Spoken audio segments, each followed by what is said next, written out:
And hello again, ladies and gentlemen. So I don't know if you saw earlier, we were having some technical difficulties. Sorry about that. So, my director and I decided to do a little do-over. Yes, I have a director. Isn't that fancy? Anyway, this is Matanzo Speaks, and of the Frankly I Don't Give a Fork Twitch channel. You can also watch us play D&D on Thursdays. And I just want to let you know, this will be my reading of Mary Shelley's Frankenstein. I hope y'all enjoyed it. It's one of my favorite books. This will be totally raw, unedited. There will be mistakes, and I will, as they arise, I will just simply say, walk it back, and I will start over from where that mistake happened. And that said, with no further ado, let's begin. And hopefully no glitches this time. So here we go. Mary Shelley's Frankenstein, or The Modern Prometheus. Chapter 1. Letter 1 to Mrs. Saville, England. St. Petersburg, December 11th to 17th. Walking the back, sorry. 17 blank. It's a mystery here, folks. You will rejoice to hear that no disaster has accompanied the commencement of an enterprise which you have regarded with such forebodings, with such evil forebodings. I arrived here yesterday, and my first task is to assure my dear sister of the welfare and increasing confidence of the success of my undertaking. I am already far north of London, and as I walk the streets of Petersburg, I feel a cold northern breeze play upon my cheeks, which braces my nerves and fills me with delight. Do you understand this feeling? This breeze which has traveled from the regions towards which I am advancing, which gives me a foretaste of those icy climes, inspired by this wind of promise. My daydreams become more fervent and vivid. I try in vain to be persuaded that the pole is the seat of frost and desolation. It never presents itself to my imagination as a region of beauty and delight. There, Margaret, the sun is forever visible, its broad disk just skirting the horizon and diffusing a perpetual splendor. There, with your leave, my sister, I will put some trust in preceding navigators. There snow and frost are banished, and sailing over a calm sea, we may be wafted to a land surpassing in wonders and in beauty every region hitherto discovered on the hospitable globe. Walking that back, sorry folks, on the habitable globe. Its productions and features may be without example, as the phenomenons of the heavenly bodies undoubtedly are in those undiscovered solitudes. What may not be exposed in a country of eternal light? I wonder, walking that back, I may there discover the wondrous power which attracts the needle, and may regulate 1,000 celestial observations that require only this voyage to render their seeming eccentricities consistent forever. I shall satiate my ardent curiosity with the sight of a part of the world never before visited, and may tread a land never before imprinted by the foot of man. These enticements, and they are sufficient to conquer all fear and danger or death, and to induce me to commence this laborious voyage with the joy a child feels when he embarks on a little boat with holiday mates on an expedition of discovery up his native river. But, supposing all these conjectures to be false, you cannot contest the inestimable benefit which I shall confer on all mankind to the last generation by discovering a passage near the pole to those countries to reach at present so many months are requisite, or by ascertaining the secret of the magnet, which, if at all possible, can only be effected by an understanding such as mine. Quick water sip.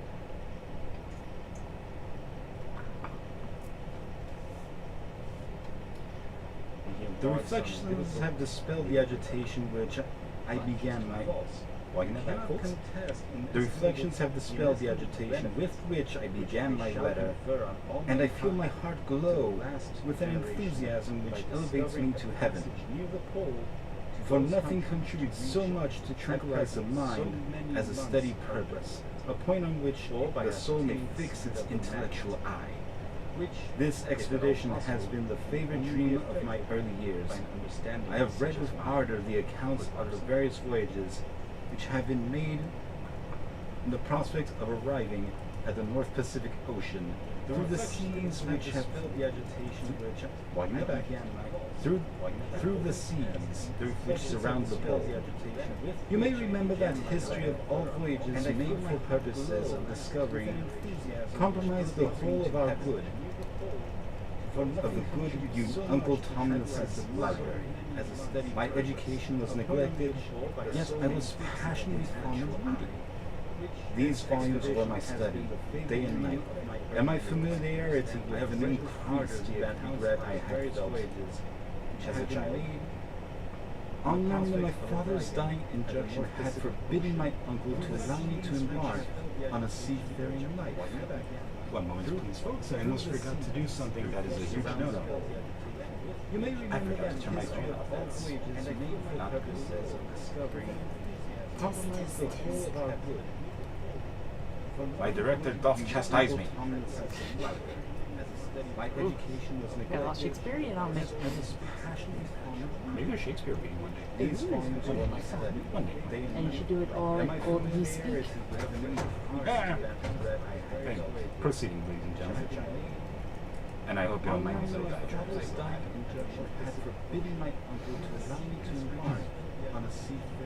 These visions faded when I pursued for the first time those poets whose effusions entranced my soul and lifted it to heaven. I also became a poet, and for 1 year lived in a paradise of my own creation. I imagined that I also might obtain a niche in the temple where the names of Homer and Shakespeare are consecrated. You are well acquainted with my failure and how heavily I bore the disappointment. But just at that time, I inherited the fortune of my cousin, and my thoughts were turned into the channel of their earlier bent. 6 years have passed since I resolved to present undertaking. 6 years have passed since I resolved on my present undertaking. I can, even now, remember the hour from which I dedicated myself to this great enterprise. I commenced by inuring my body to hard labor. I accompanied the whale fishers on several expeditions to the North Sea. I voluntarily endured cold, famine, thirst, and want of sleep. I often worked harder than the common sailors during the day, and devoted my nights to the study of mathematics, the theory of medicine, and those branches of physical science from which a naval adventurer might derive the greatest practical advantage. Twice I actually hired myself as an undermaid to in a Greenland whaler, and acquitted myself to admiration. I must own I felt a little proud when my captain offered me the second dignity in the vessel. I accompanied the whale fishers and entreated me to remain with the greatest earnestness. So valuable did he consider my services. And now, I often worked harder than the... Do I not deserve to accomplish some great purpose? My life I have been passed in ease and luxury, but I preferred glory to every enticement that wealth placed in my path. Oh, that some encouraging voice would answer in the affirmative. My courage and my resolution is firm, but my hopes fluctuate. My spirits are often depressed. I am about to proceed on a long and difficult voyage, the emergencies of which will demand all my fortitude. I am required not only to raise the spirits of others, but sometimes to sustain my own when theirs are failing. This is the most favorable period for traveling in Russia. They fly quickly over the snow in their sledges, the motion is pleasant, and in my opinion, far more agreeable than that of an English stagecoach. The coldest bicussive and well wrapped in furs, a dress which I have already adopted, my spirits, for there is a great difference between walking the deck and remaining seated motionless for hours with no exercise. When no exercise prevents the blood from actually freezing in your veins. I have no ambitions to lose my life on the post road between St. Petersburg and Arkansas.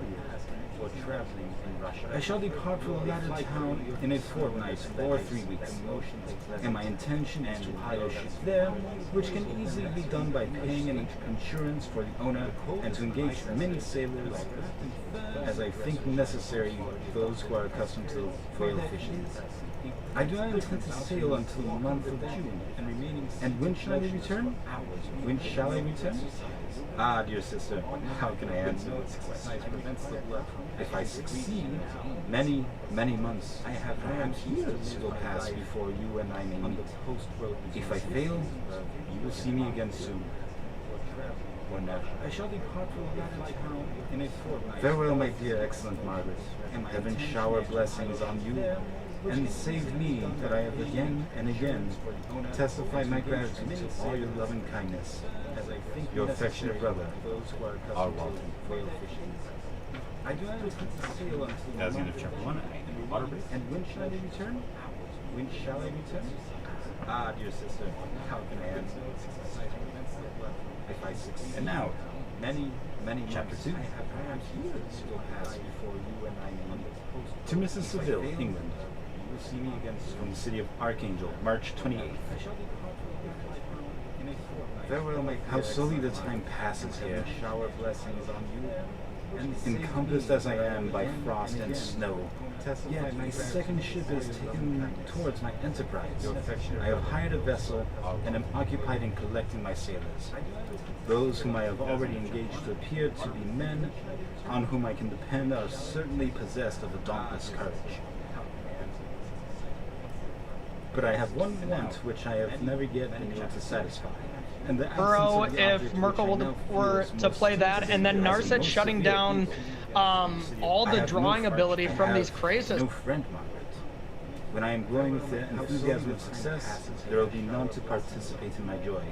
If I am assailed by disappointment, none will endeavor to sustain me in my rejection. I shall commit my thoughts to paper, it is true, but that is poor medium for the communication of feeling. I desire the company of a man who could sympathize with me, whose eyes reply to mine.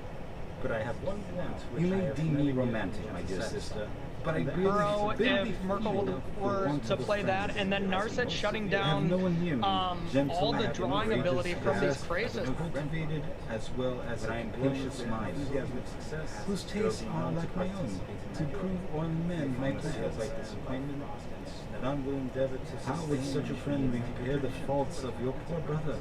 I am too ardent in execution and too impatient of difficulties, but it is still greater evil to me than I am self-educated. The last of 14 years, for the last 14 years of my life, I ran wild on a common and read nothing but Uncle Thomas's books of To voyages. play that, and then Narset At shutting that age, I down became acquainted with the all the celebrated drawing wonders of our ability own from these country. crazes. But it was only when it had ceased to be in my power to derive most important benefits from such a conviction that I perceived the necessity of becoming acquainted with more languages than that of our native country. Now I am 28, but am in reality more illiterate than many schoolboys of 15. It is true that I have taught more and that my it is true that I have thought more and that my daydreams are more extended and magnificent. But they want, as all painters, as the painters call it, keeping. And I greatly need a friend who would have the sense enough not to despise me as romantic, and affection enough for me to endeavor to regulate my more languages than that of those are useless complaints. Now I am 20. I shall suddenly find no friends affection enough for me to nor hear an argument those are useless complaints. I shall suddenly some I shall suddenly find enough for me to nor hear an argument those are useless complaints. I shall suddenly some I shall suddenly some for me to nor hear an argument for me to nor hear an argument I shall suddenly I shall suddenly some I shall suddenly for me to nor hear an argument I shall suddenly I shall suddenly some I shall suddenly some for me to nor hear an argument for me to nor hear an argument I shall suddenly I shall suddenly some I shall suddenly for me to nor hear an argument I shall suddenly I shall suddenly some I shall suddenly for me to nor hear an argument I shall suddenly I shall suddenly I shall suddenly I shall suddenly for me to nor hear an argument I shall suddenly I shall suddenly I shall suddenly for me to nor hear an argument I shall suddenly I shall suddenly I shall suddenly for me to nor hear an argument for me to nor hear an argument I shall suddenly I shall suddenly I shall suddenly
Chapter 3.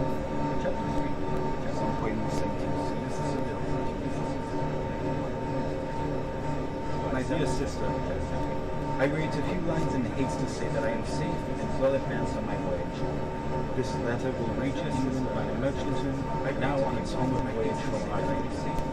More fortunate than I, this letter may not see my little land perhaps for many years. I am, however, in good spirits. My men are bold and apparently firm of purpose. More than floating sheets of ice that continue to pass us, indicating the dangers of the journey towards which we are advancing, appear to dismay me. We have already reached a very high latitude. Summer, although it's not so warm as in England, the southern gales which blow us speedily towards the shores which I so desire to attain, bring a degree of renovating warmth which I had not expected. No incidents have hitherto befallen us that would make a figure in a letter. One or two stiff gales and the springing of the deep hitherto accidents which experienced navigators scarcely remember to record. And we shall be well content if nothing worse happens to us during the voyage. Adieu, my dear Margaret. Be assured that for my own sake, as well as yours, I will not rashly encounter danger. Adieu, my dear Margaret, persevering and be assured that for my own sake, but success shall crown my endeavors. Wherefore not adieu. Thus far I have gone, chasing a secure way over the pathless seas, but very stars themselves being witness and testimonies of my travels. Why not still proceed, though contain yet obedient elements? What can stop the determined heart and resolved will? My swelling heart involuntarily poured itself out thus, but I must finish. Heaven bless my beloved, my sister.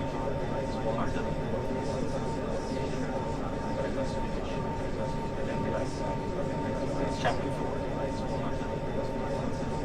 To Mrs. Seville, England, August 5th. Chapter 4. So, strange an accident has happened to us that I cannot forbear reporting it. Although it is probable that you will see me before these papers can come into your possession. Last Monday, July 31st, we were nearly surrounded by ice, which closed in on the ship on all sides. Scarcely leaving her ice, with the sea on which she floated. Our situation was somewhat dangerous, especially as we were accompanied round by a very thick fog. We accordingly laid to, hoping that some change would take place in the atmosphere. About 2 o'clock we mist cleared away, and we beheld, stretched out in every direction, vast and irregular plains of ice, which seemed to have no end. We beheld, stretched out in every direction. Some of my comrades groaned, and my own mind began to grow watchful with anxious thoughts. And when these strange silence suddenly attracted my attention and diverted our solicitude from our own situation, we perceived a low carriage fixed on a sledge drawn by dogs passed toward the north. At the distance of half a mile, being which had the shape of a man, but apparently of gigantic stature, sat in the sledge and guided the dogs. We watched the rapid progress of the traveler with our telescopes until he was lost beyond the distance in the column of ice. This appearance excited our unqualified wonder. We were, as we pleased, many hundred miles from land, but this apparition seemed to be noticed that it was not in reality so distant as we had supposed. Shut in, however, by ice, it was impossible to follow his track, which we had observed with the greatest attention. About 2 hours after this occurrence, we heard the ground seas, and before the night ice broke, we freed our ship. We, however, lay until morning. fearing to encounter in the dark, walking it back, fearing to encounter in the dark those large loose masses which float about after the breaking of ice. I profited this time to rest for a few hours. In the morning, however, as soon as it was light, I was upon deck and found all the sailors busy on one side of the vessel, apparently talking to someone on the sea. It was in fact a sledge, like that which we had seen before, which had drifted towards us in the night on a large fragment of ice. Only the dog remained alive. Only one dog remained alive. But there was a human being within it, with whom the sailors were persuading to enter the vessel. He was not, as the other travelers seemed to be, a savage inhabitant of these undiscovered islands, of some undiscovered island, but a European. When I appeared on deck, the master said, "Here's our captain. He will not allow you to perish on open sea." Upon perceiving me, the stranger addressed me in English, although with a foreign accent. "Before I come on your vessel," he said, "will you have the kindness to inform me of whither you are bound?" You may conceive my astonishment in learning such a question addressed to me from a man on the brink of destruction, and to whom I should have supposed that my vessel would have been a resource which he would not have exchanged for the most precious wealth the earth can afford. I replied, however, that we were on a voyage of discovery towards the northern pole. Upon hearing this, he appeared satisfied and consented to come on board. Good God, if you had seen the man who thus capitulated for his safety, your surprise would have been boundless. His limbs were nearly frozen, and his body dreadfully emaciated by fatigue and suffering. I never saw a man in so wretched a condition. We attempted to carry him to the cabin, but as soon as we had put the fresh air, he fainted. Accordingly, we brought him back to the deck and restored him to animation by rubbing him with brandy and forcing him to swallow a small quantity. As soon as he showed signs of life, we wrapped him up in blankets and placed him near a chimney in the kitchen, and placed him near the chimney of the kitchen stove. By slow degrees, he recovered, and ate a little soup, which restored him wonderfully. 2 days passed in this manner before he was able to speak, and I often feared that his sufferings had deprived him of understanding.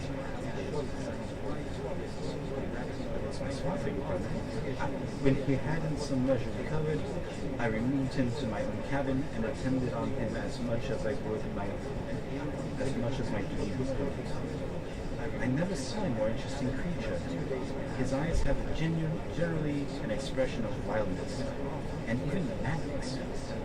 But there are moments when, if anyone performs an act of kindness towards him, or does him the most trifling service, his whole countenance is lighted up as if it were with a beam of benevolence and sweetness that I never saw equal.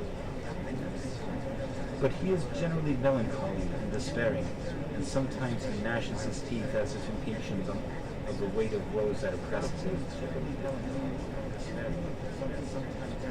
When my guest was a little recovered, I had great trouble.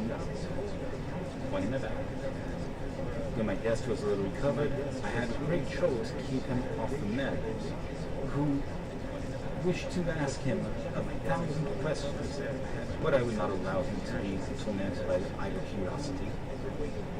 In a state of body and mind, whose restoration evidently depended on entire repose. Once, however, the lieutenant asked, why had he come so far upon the ice in so strange a vehicle? His countenance instantly assumed the aspect of the deepest gloom, as he replied, "To seek one who has fled from me." And do the man you pursue travel in the same fashion? Yes. Then I fancy you have seen him. For the day before we picked you up, you saw some dogs drawing a sledge with a man in it across the ice. This aroused the stranger's attention, and he asked a multitude of questions concerning the route which the demon, as he called him, had pursued. Soon after, when he was alone with me, I said, I have doubtless excited your curiosity as well as that of these good people. But are you too considerate? But you are too considerate. But you are too considerate to make inquiries. Sorry, folks, winding that back. There's the wrong voice for this character. He said, I have doubtless excited your curiosity, as well as that of these good people. But you are too considerate to make inquiries. Certainly, that would indeed be very impertinent and inhuman in me to trouble you with any inquisitives of my own. And yet you rescued me from a strange and perilous situation. You have benevolently restored me to life. Soon after this, he inquired if I thought that the breaking of the ice had destroyed the other sledge. I replied that I could not answer with any degree of certainty, for the ice had not broken until near midnight, and the traveler might have arrived at a place safely before that time. But of this, I could not judge. The traveler might have arrived at a waterway place before that time. I'm out of water. Madam Director, can I have some of your water? Thank you. Well,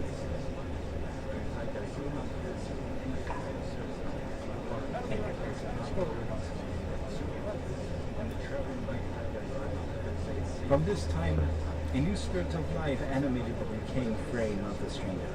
He manifested the greatest eagerness to be upon deck, to watch for the sledge which had before appeared. But I have persuaded him to remain in the cabin, for he is far too weak to sustain the rawness of the atmosphere.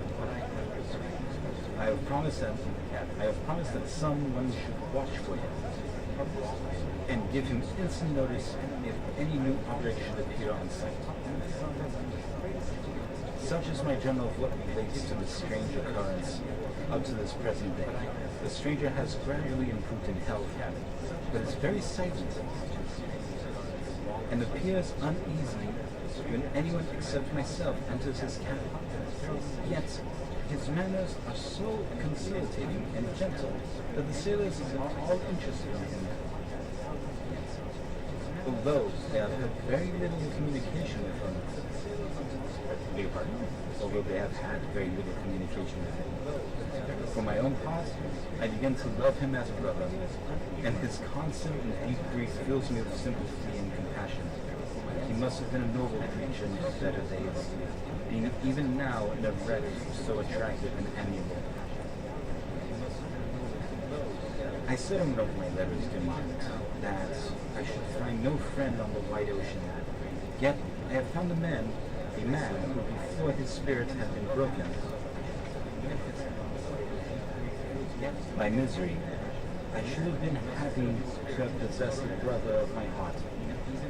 I shall continue my journal concerning the stranger at intervals, should I have any fresh incidents to report. I shall continue my journal concerning the stranger at intervals, should I have any fresh incidents before his spirit had been broken.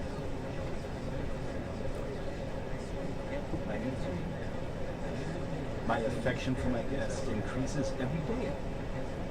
He excites at once my admiration, my pity, to an astonishing degree. And I can see so noble a creature destroyed by misery without feeling the most poignant grief. He is so gentle, and yet so wise.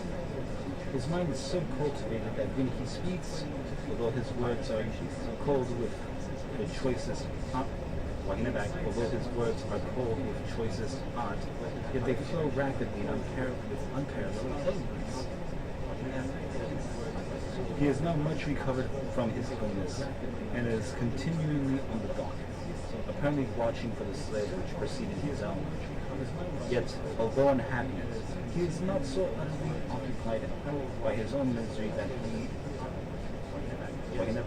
but that he interests himself deeply in the projects of others. He has frequently conversed with me on mine, which I have communicated to him without disguise. He entered attentively onto all of my arguments in favor of my eventual success, and to every minute detail of the measures that I had taken to secure it.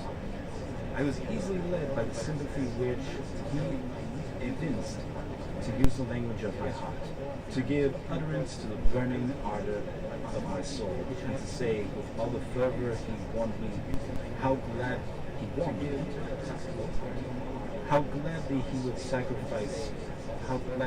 I would sacrifice my fortune, my existence, my very hope, to the furtherance of my enterprise.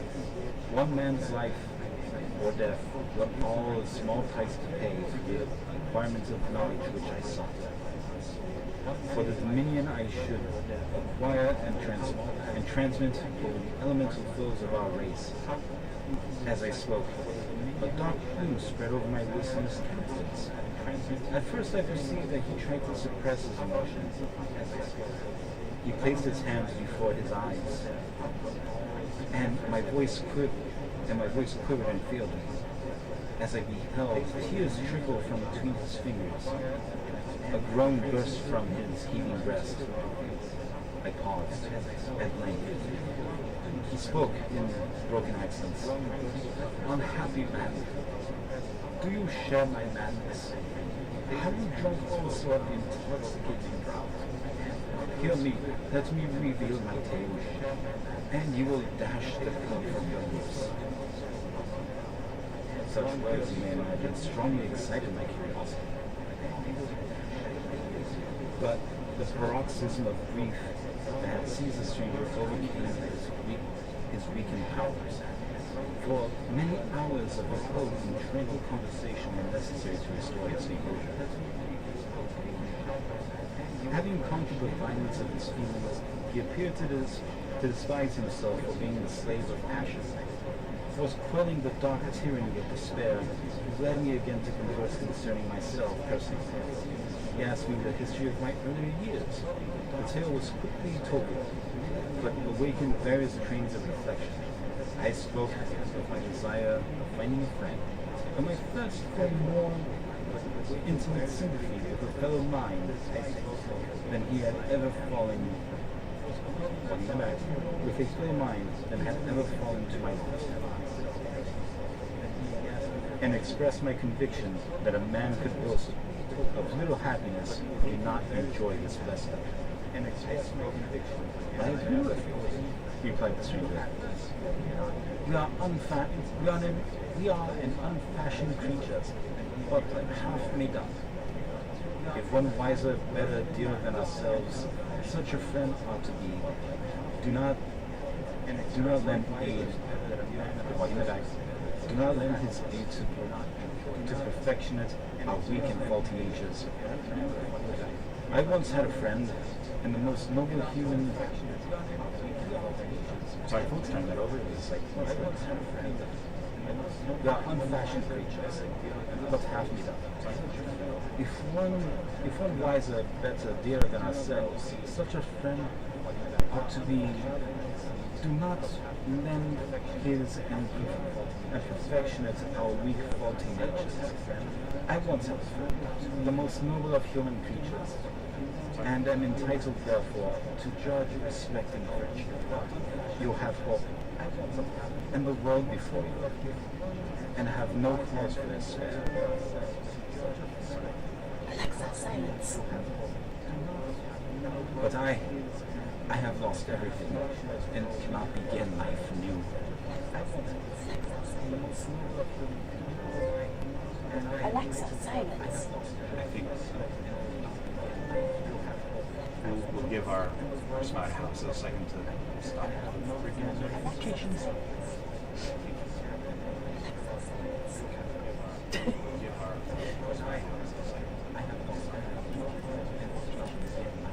Moving on.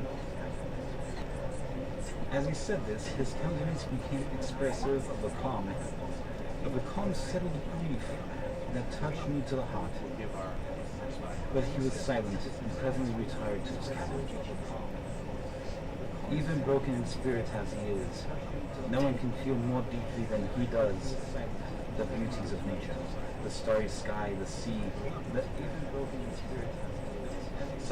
and every sight afforded by these wonderful regions seems still to have the power of elevating his soul from the earth. Such a man has double existence. He may suffer misery and be overwhelmed by disappointments. Yet when he has retired into himself, he will be like a celestial spirit who has a halo around him, within whose circle no grief or folly enters. Will you smile at the enthusiasm I express concerning this divine wonder? You would not if you saw him. You have been tutored and refined by books and retirement from the world, and you are therefore somewhat fastidious. But this only renders you the more fit to appreciate the extraordinary merits of this wonderful man. Sometimes I have endeavored to discover what quality it is which he possesses that elevates him so immeasurably above my other person I never knew. I believe it to be an intuitive discernment, a quick but never failing power of judgment, penetration into the causes of things, uncalled for clearness and precision, add to his facility of expression a voice which varied intonations are so subduing.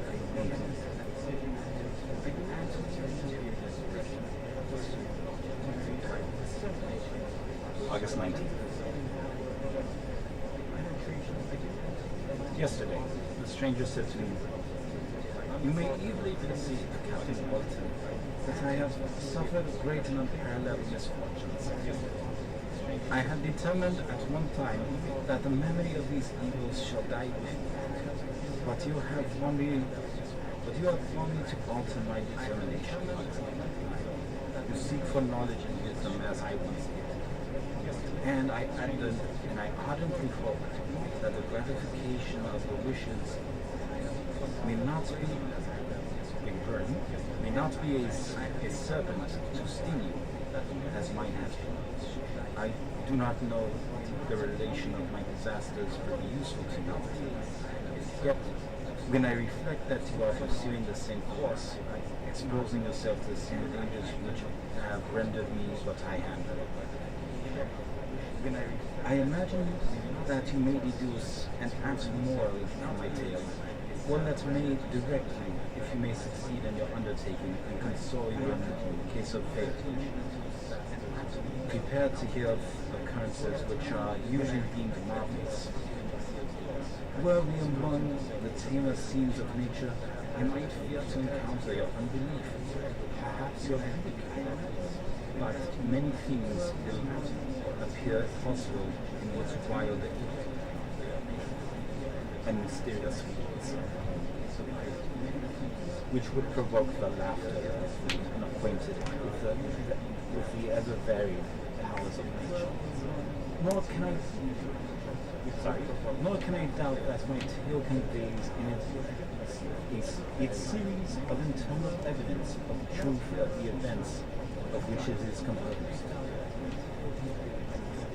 You may easily imagine that I was gratified by the offered communication, yet I cannot endure that he should renew his grief by a recital of his misfortunes. I felt the greatest eagerness to hear the promised narrative, partly from curiosity and partly from a strong desire to narrate his fate. If it were in my power, I express these feelings in my answer. I thank you, he replied, for your sympathy, but it is useless. My fate is merely forthcoming, but I wait but for one event, and then I shall repose in peace. I understand continued he, perceiving that I wished to interrupt him. But you are mistaken, my friend. If thus you allow me to name you, nothing can alter my destiny. Listen to my history, and you will perceive how irrevocably it is determined. When he told me that he would commence his narrative the next day, when I should be at leisure, the promise drew from me the warmest thanks. I have resolved every night, when I am not apparently occupied by my duties, to record as nearly as possible to his own words, which he has related during the day. If I could be engaged, I will at least make notes. This manuscript will doubtless afford you the greatest pleasure, but to me, who know him and who hear him from his own lips, with what interest and sympathy shall I read in some future day? Even now, as if he commenced my task, his full-toned voice swells in my ears, his lustrous eyes